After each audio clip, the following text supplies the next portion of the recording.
ودي الفقرة الثانية معانا وهي عن اكسسوار. قلنا قطعة مهمة جدا في اكسسوار أي امرأة وهي الشنطة.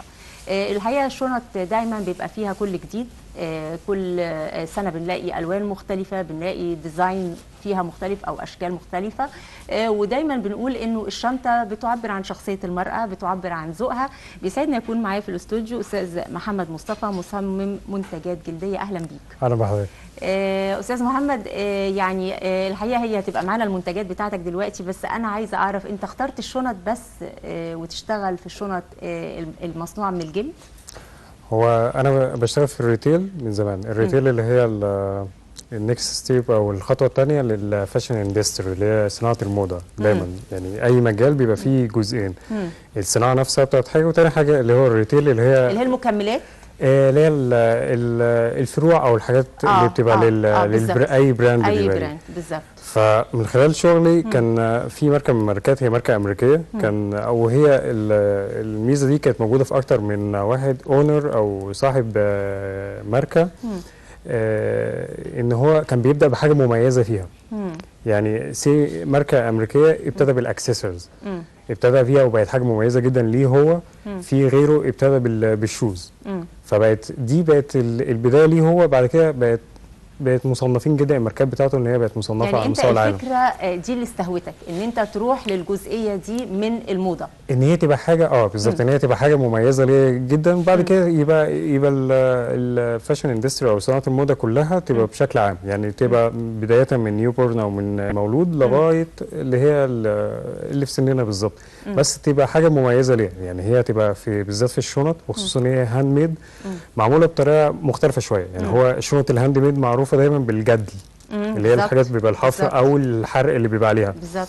اللي بعمله ان هي طريقه مختلفه، يعني هي مودرن شويه عشان البنات. اغلب البنات يعني ما بيلبسوش الجدل كتير، لان هو بيبقى فيه شغل، يعني الشغل كتير جدا، زائد ان بيبقى الوردروب او الماتشنج اللي هي لابساه بيبقى طبعا في الوان كتيره، فبتبقى حاسه الوان كتير والوان كتير مش مرتاحه بالظبط. يعني ما بيبقاش فيه ماتشنج جدا، بالذات الشنط اللي هي الهاند ميد اللي هي بالطريقه المعتاده. فالطريقه دي يعني هاديه شويه وتبقى تقدر هي تتحرك بيها. طيب يعني احنا هنشوف الشنط ونتكلم عشان نفهم اكتر. فنشوف كده اول شنطه معانا موديل. تعالي حضرتك اتفضلي.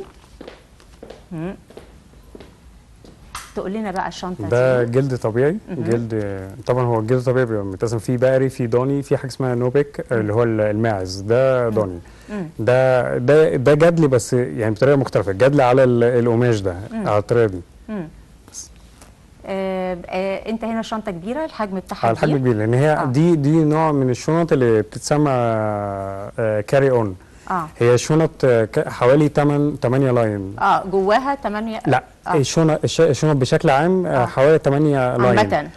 كل حاجه على حسب احتياجات العميل او على حسب اللي هيلبسها. يعني دي نوع من انواع الكاري اون اللي هي بتشيل يعني الاحتياجات بتاعتها اللي جواها بيبقى كتير جدا. يعني عشان كده هي شنطه بتبقى مساحتها كبيره. يعني في دايما انت هتلاقي مثلا الشنط اللي هي كروز بودي اللي هي بتبقى يا دوبك ممكن تشيل النضاره، الموبايل. بالظبط. هي بتبقى على حسب احتياجات العميل نفسه هو محتاج، فهي شنط بتبتدي تتقسم على الطريقه دي. تمام. طيب انا شايفه حاجه لطيفه لفتت نظري. انت مستخدم هنا حاجه ميتال كده، لكن فوق انت مستخدم جلد علشان يبقى يريح وهي شكلها كمان لذيذ. يعني الفكره شكلها لذيذ. حلو قوي، فاشكرك حبيبتي. طيب قول لي، دايما لما بنستخدم جلد، انت بتستخدم جلد طبيعي ولا جلد طبيعي؟ هو في 3 انواع رئيسيه، مش اسمها اللي هو الجلد الطبيعي، وفي حاجه اسمها البي في سي، وفي حاجه اللي هو السكاي اللي هو الصناعي، وده اقل حاجه اللي هو بيبقى الكواليتي بتاعته قليله جدا. اتفضلي كمل واحنا معاها برضو هنبص. دي مثلا ده جلد طبيعي بس جلد بقري. دي شكلها عمليه جدا. شكلها تحس ان هي بنات رايحه شغل او اكتف بالظبط، او رايحه جامعه او حلوه قوي. حتى المساحه بتاعتها كبيره بالظبط، ويتحط فيها لابتوب ويتحط فيها تشيل لابتوب او تابلت. يعني هي تقدر تشيل الاثنين بالظبط. حلو قوي ده. وطبعا شكل الجلد ايه بقى بالنسبه ده جلد طبيعي. ده نوع من انواع الجلد الطبيعي. تمام. ده الغرزه دي خاصه بيا، يعني اغلبها هي حاجه بتتسمى غرزه بطانيه، بس انا استخدمتها في الشنط. بس انا عايزه اقول لك على حاجه. الغرزه اللي انت مستخدمها هي دي اللي انت كنت لسه من شويه بتقول المتعارف عليه الحاجه الهاند ميد بتبقى والله. الثانيه اسمها جدل، الثانيه بيبتدي تبقى جدل اسمها. اللي بيحصل ان هو الطروف دي كلها بيبتدي يخرم فيها تمام ويدخل الجلد، يعني هي بيبقى معموله من الجلد نفسها. يعني هي نفس نوع الجلد. نفس نوع الجلد، بس انا بتكلم على التقنيه نفسها اللي بتستخدم، يعني دي انا بستخدمها، دي تعتبر صعبه شويه ان انت تستخدمي فيها ابره، هي نوع الابره اللي بستخدمها هي اصلا مش معموله للجلد ده، لان الجلد ده السمك بتاعه كبير جدا. طب ايه الميزه؟ يعني ايه الميزه اللي انت اخترت ان انت ما تعملش جدل ليه؟ تبقى اسهل للعميل نفسه اللي او البنت اللي لابساها، العميل نفسه لما بيبقى لابس لو الجدل بيبتدي يبقى ظاهر جدا، لازم كمان تبقى الحاجه تخينه شويه وواضحه. انا بلاحظ فالشغل بتاعه بيبقى كتير جدا، يعني بيبقى كتير جدا فيه.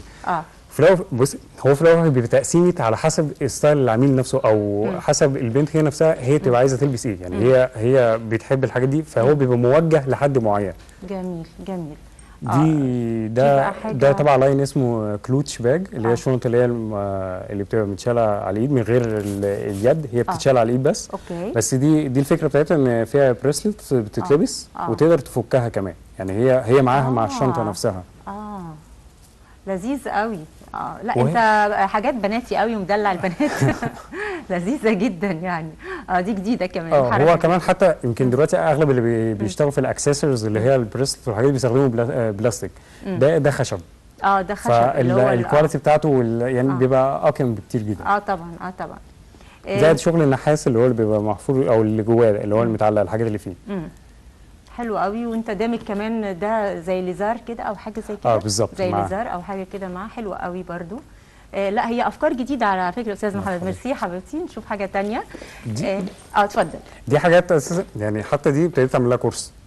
يعني ابتديت ادخل لها كورس ان هو تقريبا هو الاول كمان في الميدل ايست. يعني الكورس بالطريقه دي التصنيع ده والتصميم ده موجود الاول في الميدل ايست. انا هرجع للكلام بتاعك حالا، بس تقول لي دي حاجه بريميتي شويه بقى. دي لي ايفنت، خصوصا ان هو نايت. ده جلد طبيعي برضو. سامبل قوي برضو. حلوه جدا الحقيقه. لذيذه قوي. وانا فعلا ملاحظه ان انت ما بتزودش الوان، يعني بالكتير اما بيبقى الشنطه لون واحد صك، اما ان انت بتضيف بس اضافه لون كمان تاني على اساس انها تبقى بتلبس براحتها البنت. مش كده؟ وهي تبقى واضحه معاها، يعني هي تبقى ما تزودش الوردروب اللي هي لابساه، يعني الماتشنج اللي هي لابساه ما يبقاش اوفر عليها.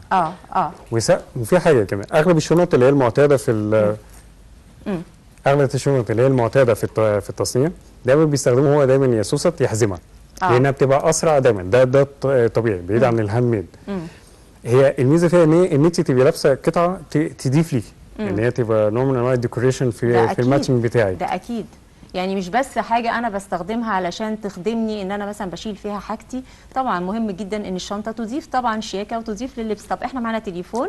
نوران، احنا معانا. السلام عليكم. عليكم السلام ورحمه الله وبركاته. ازيك يا منال؟ اهلا حبيبتي، اهلا بيكي. عامله ايه حضرتك؟ افندم؟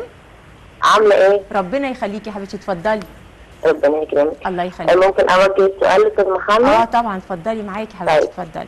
كمان معلش منال، ممكن اخد تليفون بعد ما اوجه السؤال؟ تليفون استاذ محمد؟ لا، تليفون حضرتك. تليفوني انا؟ حاضر يا حبيبتي، ممكن ترجعي للكنترول تاخديه. اتفضلي السؤال. طب اوكي. اتفضلي. استاذ محمد، انا لو عندي حاجات جلد ازاي ان انا احافظ عليها ما تبص؟ ده سؤال مهم ده. في اسئله ثانيه؟ لا ميرسي خالص. ممكن تليفونك يا مدام منال؟ اتفضلي، ارجعي للكنترول. اتفضلي حبيبتي. على فكره ده سؤال مهم فعلا.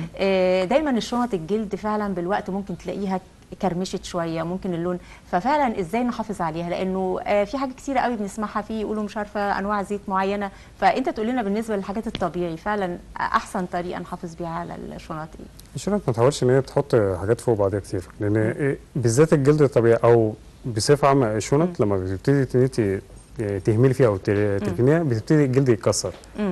ده طبعا على حسب، تبقى راجعه على حسب نوع التقنيه اللي بتبقى مستخدمه. هديك مثال. يعني مثلا هنا في الشنط دي انا مستخدم تقنيه بيبقى داخل فيها الاسفنج من جوه، تبقى سيفتي للبنت اللي لابساها، وفي نفس الوقت بتبقى فارده دايما الجلد بتاعها. تمام. انت تقصد لما الشنط بتتحط فوق بعضيها بتتاثر، فاحنا نحافظ ان الشنطه تتحط بطريقه مظبوطه. بالظبط. لكن ساعات الجلد نفسه بتلاقيه مثلا لونه غير شويه او كده، انت شايف انه ده بيبقى في السكاي، اللي هو بيبقى الجلد اساسا صناعي، فهو الكواليتي بتاعته مش عاليه، فبالطبيعي ان هو بيبتدي كمان بيقشر وبيشقق بالظبط. ده بيبقى راجع لنوع الجلد نفسه. يعني هو لو جلد طبيعي، الجلد الطبيعي مثله ان هو كل ما بيقع كل ما بيزيد القيمه بتاعته، ان هو بيعيش معاكي. تمام. غير الجلد الصناعي. تمام. طب احنا الشنطه دي ايه بقى؟ كراس كده زي الشنط اللي بتتحط. تقول لنا برضو عليها. ده شيفون هندي متطرز. ده قماش هندي مستورد عن طريق دبي. في ده جلد، بس ده جلد بي في سي، مش جلد طبيعي. الجدل معمول في الهامر او الايد بتاعتها، اليد بتاعتها. يعني هو الجدل معمول في الضفيره، شكل زي ضفيره كده في الايد. تمام. ميرسي يا حبيبتي، بشكرك. طيب قول لي، انا شايفه ان انت اغلب الحاجات موجهه للبنات في سن معين، مفيش حاجات لينا بقى شويه ده في الوقت الحالي بس، وبعد كده ولا انت يعني الخط بتاعك شايفه انه يعني ده بيبقى مناسب ليك اكتر، او ده الحاجه اللي هي بتستهويك اكتر؟ دي كمان لذيذه قوي وسامبل قوي. دي كمان هي دي اصلا فكرتها جايه من حاجه غريبه شويه. المشنقه. المشنقه يا خبر. انت لو فتحتيها طب ما تقولش كده، صعبه دي. صعب ان انت تقول كده اصلا. تمام. ليه بقى جايه من فكره المشنقه؟ هي الكفر بتاعها لما بيجي بيتقفل بنفس الطريقه يعني بالحبل ده. بالظبط. بالحبل بتاع المشنقه يعني. ما هي كل ما هناك ان التصميم بحاول اللي هو يبقى فيه فكره. يعني يبقى فيه فكره دايما. انت بتجيب بقى افكارك منين؟ يعني انت بتشوف مثلا بتشوف الجديد في اي انت عمال تقولي في براندات وانت بتبص وبتتابع، هل بتاخد الافكار وبتحاول انت تنفذها، ولا بتبقى حاجات منك انت من الفرق ما بين بره ان بره دايما بيحاولوا يطوروا من التصميمات بتاعتهم. فهو بالتالي هو بيفكر. يعني انا فاكر زمان ايام الكليه الدكتور لما كنت بتكلم عن نوع، انا نسيت اسالك اصلا تخصصك ايه يا محمد؟ بزنس، اداره اعمال. يا خبر، يعني ما فيش اي ارتباط خالص بفن ولا بكليات فنون جميله بس ولا اي حاجه؟ بس هو عشان مشروعي، او هو ده انت اخدته من ناحيه ثانيه بزنس يعني. ان ده يبقى ده بالنسبه لي يضيف لي. انت بقى بالنسبه لك بتعمل الديزاين وبتخلي الناس تنفذ مثلا؟ لا، انا اللي بنفذه. وانت كمان بتنفذ. درست بقى الكلام ده؟ علمت نفسي. علمت نفسك بقى. الحاجات دي بتيجي من كتر التعليم، او طبعا في الاول بيبقى الفينش والحاجات زي كده ما بتبقاش زي دلوقتي. يعني الاول كانت ان انت تطلعي غرزه او حاجه زي كده ما بتطلعش، لكن طبعا الكلام ده يعني من فتره كبيره. تمام. واحنا شايفين اهو النتيجه ما شاء الله، يعني تحفه. قولي بقى، ده جلد مقلوب ده ولا ايه؟ هي الحكايه هنا، النقطه هنا ان اغلب الجلد الطبيعي بيستخدموا اللي هو الجزء اللي هو اللي فوق بتاع الكفر، اللي هو بيلمع. ده اساسا شكله. فانا كنت عايز اعمل حاجه مختلفه ان هي عشان ما تبقاش متاحه وتبقى يعني حاجه مميزه عندي، فرحت قالب الجلد نفسه. عامل زي القطيفه شويه او الشمازيه شويه، فمدي حاجه مختلفه وحلوه قوي، وانت ضايف فيها كمان الاكسسوار الصغنن ده، الفراشه. بشكرك حبيبتي. طيب قول لي يعني الجديد اللي انت ممكن تقوله لنا ايه؟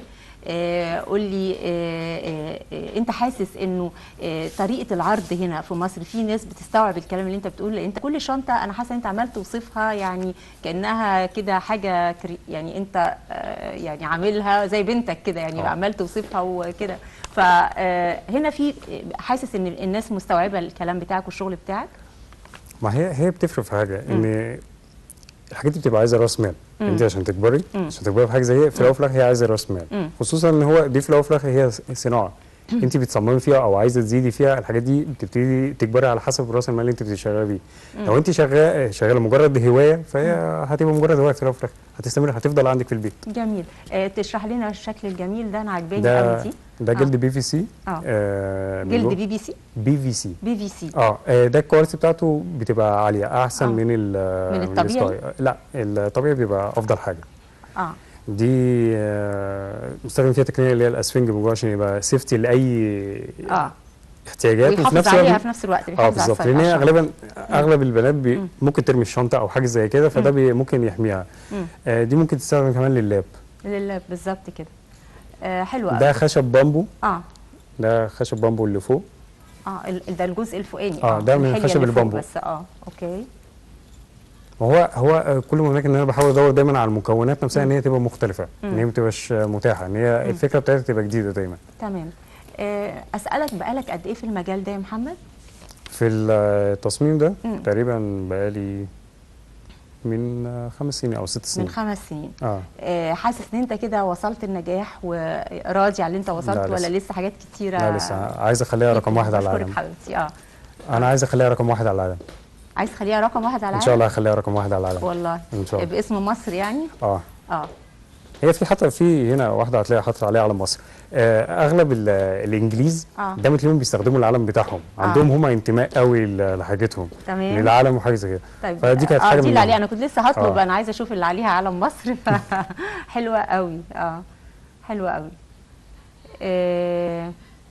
يعني انت من اهدافك ان انت توصل المنتج بتاعك يبقى عالمي ويبقى براند موجود، زي ما احنا بنسمع كده عن في واحد اسباني. الراجل ده كان مدير فروع حاجه زي كده، كان الكلام ده في السبعينات. ما كانش حيلته اي حاجه خالص، كان فقير جدا، ووالده يعني مستوى قليل. فتح اول فرع، طبعا مش هينفع اقول اسم البراند بتاعه، في سنه 79.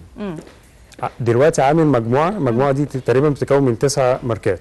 هي مجموعه رقم 1 على العالم، هو ملياردير رقم 7 على العالم من قليل.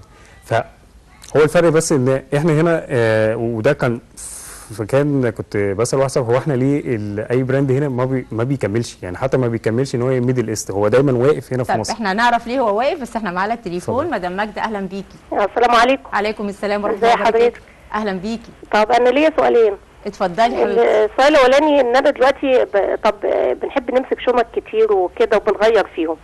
طيب دلوقتي لازم يبقى لون الشوز هو لون الشنطه ولا قريبين من بعض؟ يعني مثلا رمادي مع اسود، عشان احنا قعدنا فتره طويله كانت دي الموضه، لازم الجزمه نفس لون فطبعا انا مش يعني انا مثلا ممكن رمادي مع اسود مثلا. يعني ده السؤال الاولاني. تمام. النقطه الثانيه بقى، معلش انا هستاذن حضرتك واتعشي من اخد نمره حضرتك. حاضر يا حبيبتي، في الكنترول يدوها لك يا حبيبتي. طيب ويا ريت تردوا عليا بعد ما اقفل. حاضر يا حبيبتي. لا هفتح التليفون، بس استنينا بعد الحلقه ب10 دقايق ربع ساعه وهتلاقيني رديت. بشكرك يا روحي. السؤال ده طبعا وده تخصصك بقى. اولا معلش بس تعلق لنا عن الشنطه الحلوه دي كمان. دي شنطه بي في سي، الجلد التوكه بتاعتها حاطط فيها اكسسوارز، فيها نوع من انواع الكشكشه، يعني ده انا اللي عامله. دي حاجه كاجوال تماما يعني. جينز وهاف بوت وحاجه زي كده. بالظبط كده، بالظبط. حلوه قوي وبناتي قوي. انت ليك وصفك الحقيقه، انا ما ببقاش فاهمه قوي انت بتقول ايه كل الوصف. الشنطه اسمها ايه؟ بي سي. بي في سي ده اللي هو نوعيه الجلد نفسه اللي انت بتقول لي بين الطبيعي والسكاي اللي هو الصناعي. الصناعي ده السكاي ده اقل حاجه. طب انا هسالك سؤال بقى يا محمد. الحقيقه انا بشكرك حبيبتي، ميرسي. انا دايما بشوف الشنط الجلد الطبيعي، انا ببقى حاسه ان انا عارفه ان ده جلد طبيعي. يعني بيبان انه ده فعلا ده جلد طبيعي، هو بيقول كده ان هو جلد طبيعي، بس احيانا فعلا في حاجات بتبقى فعلا مش عارف تحكم عليها، وخاصه دلوقتي بتبقى في حاجات هاي كوبي بشكل قوي جدا جدا وغزت السوق عندنا بشكل قوي جدا جدا. ايه الحاجه اللي تخليني كده وانا خارجه وفي الطريق اعرف ان دي جلد طبيعي فعلا؟ جلد طبيعي تعرفيه من ريحته اول حاجه. من ريحته اول حاجه، اهم حاجه ريحته. اي جلد بي في سي او صناعي اللي هو السكاي ما ريحته كيماويات، لان هو اصلا بالظبط كده. لكن الجلد الطبيعي هتعرفيه، لو مش هتقدري تعرفيه من ملمسه، وطبعا مش هتقدري تعرفيه من جوه لان هو اغلبه بيبقى فيه بطانه، فمش هتقدري تشوفي من جوه. يبقى من ريحته بتبقى اسهل حاجه. انت كده دخلت على الالوان الحلوه بقى، ومع ذلك حتى هو اللون برده شيك، ومدخل معاه اللون زهري حلو قوي صيفي بقى. احنا كده دخلنا في الصيف والحلوه قوي. دي برده عايز تعلق لنا تقول لنا حاجه؟ دي بي في سي، دي حاجه بيستخدموها في الفنون الجميله، اسمها باتش وورك، اللي هي التقطيع بتاع الورده نفسها. بتتكلم على الورده نفسها. الورده نفسها تمام. دي سلسله نحاس. وفي هنا في جراب للموبايل بتاعها، وفي جراب للموبايل تبقى اسهل بكتير من بره عشان ما ياخدش من مساحه الشنطه من جوه. بالظبط. بس من بره دي يعني ده ما يبقاش امان شويه. هي ممكن تبقى ماسكاه. انا قصدي ان هو يبقى داخل ضمن الديزاين، بس هي في بنات بيحبوا يمسكوه لوحدها. بالظبط. يعني هو زي بالظبط حكايه الاسوره، ما هو مش شرط ان هي يبقى وهي مقفوله مع الشنطه، بس تقدر تفكها وتلبسها لوحدها. مظبوط. بشكرك حبيبتي. هنرجع للسؤال لمدام ماجده اللي بتقوله لنا، موضوع فعلا الشنطه مع الشوز دي. كنا زمان متعودين لازم اللونين، لازم ننزل نشتري ده مع ده. الفتره اللي فاتت بدات الامور تختلف. امتى ده يكون مطلوب وامتى؟ انا بقول على فكره ما فيش موضه بتروح يعني، يعني كل واحد كمان بالسنس بتاعه يعني، لكن امتى بيكون ده مطلوب وده مطلوب؟ نقدر نقول كده افضل حاجه ان هي تحاول وهي بتعمل الوردروب او الماتشنج بتاعها تحاول تشوف اللي هو اللي لاقي عليها هي. اذا كان ده هيضيف لها، اذا كان الشنطه مع الشوز هيبقى ماتشنج، هيخلي اللبس يبقى شكله احسن واضح او ويبقى جذاب، خلاص تكملها. مش شايفه كده ممكن في كذا حاجه ممكن تعملها. يعني هي لو محجبه ممكن تعمل ماتشنج ما بين الحجاب، ما بين لو لابسه لونج شيرت او بنطلون سليم، على حسب هي لابسه ايه. يعني هي مش موضوع انت عايز تقول فعلا على حسب اللبس وعلى حسب المكان وعلى حسب الراحه وعلى حسب العينين مرتاحه ولا لا للشكل. فبنقول لهم انه ولون البشره والحاجات دي كلها بتدخل فيها. يعني هي لون البشره نفسها لما في الوان مثلا لو هي مش لايقه عليها هتغمقها، فهي بالتالي لازم هي نفسها على حسب. يعني مثلا هي سالت الرمادي مع الاسود، هو طبيعي انه هيمشي، بس هي المفروض نفسها هتلبسه على ايه بالظبط. فالموضوع مرتبط بكذا حاجه. عشان كده بنقول دايما ان الشنطه من ضمن الحاجات المكملات برضو بتعبر عن شخصيه المراه. احنا معانا تليفون، احنا هنعلق طبعا على الشنطه، بس معانا مدام ماجده. ايوه السلام عليكم. عليكم السلام ورحمه الله وبركاته. لو تكرمتي عايزه اسال الاستاذ محمد، هل الشنط الكبيره ديت حلوه جدا، بس هل هي تنفع في الخروج، وهل مستمره الموضه ولا محدده الاستعمال؟ طيب وبعدين عايزه اعرف الحفاظ على الشنط اللي لو كان لونها ابيض، سواء الجلد الطبيعي او الصناعي. وعايزه اعرف الاماكن اللي بتتباع فيها الحاجات دهيت، ونمره تليفون الاستاذ محمد. حاضر. وشكرا جزيلا. شكرا يا حبيبتي. انت اولا ترجعي للكنترول يا استاذه ماجده، تاخدي رقم تليفون استاذ محمد وتعرفي هي بتتباع فين. الاول نعلق على الشنطه وبعدين نشوف اسئله مدام ده ماجده. جلد طبيعي. تمام. الجلد اللي هو اللي محفور عليه ده هو كان نفس الجلد الساده، بس حبيت اضيف للتصميم بتاعه ان هو يبتدي يتحفر عليه. فكره اللي هي الحفر بالليزر على الجلد نفسه. بعد كده معمول اللي هي الورده اللي هي المتجدله دي جواها شكل الرويال. ده خشب بامبو اللي هو العمود اللي فيه كورتين ذهب من الجنب، ده خشب بامبو ومتجدل عليه او ملفوف عليه خيط اسمه خيط مش خيط شمع. عشان الخيط ده اللي هو اغلبيته هتلاقيه بيستخدموه عشان بيتحرق بالنار، عشان بيقفل الحاجه في الغرزه في اخرها. تمام. حلوه قوي برضو، رغم ان هي فيها شغل كتير، بس هي في الاخر عشان كل الشغل بلون واحد ومدخل بس اللون الذهبي معاه. الذهبي عشان برضو ذوقها حلو قوي.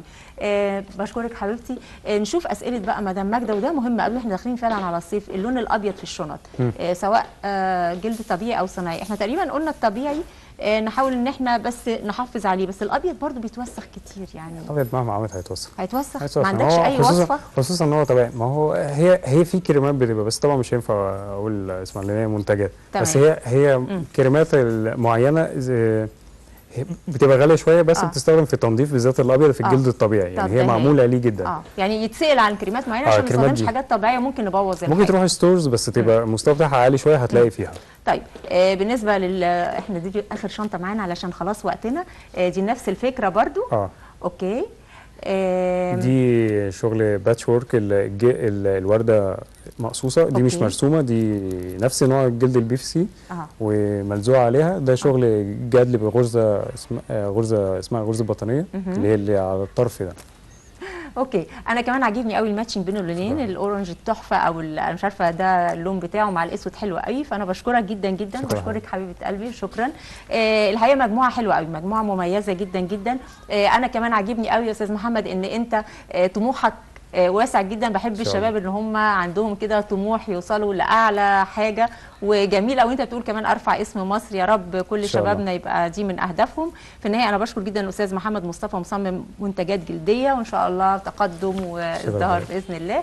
مشاهدينا خلصت كده حلقتنا من دانتيل، وكنا معاكم على مدى ساعه على الهواء مباشره. يا رب تكون فقرتين عجبوكم، وان شاء الله مجموعه عمل جديده بكره باذن الله، واتقابل معاكم يوم الجمعه الجاي. بشكركم، الى اللقاء. عالجمال والرشاقة بس انتوا تابعوا، شوفوا كل يوم، شوفوا دانتيل. لو عايزين تعرفوا اخبار الموضة شوفوا دانتيل. كل اللي يهمكوا اخباره مرصودة على دانتيل.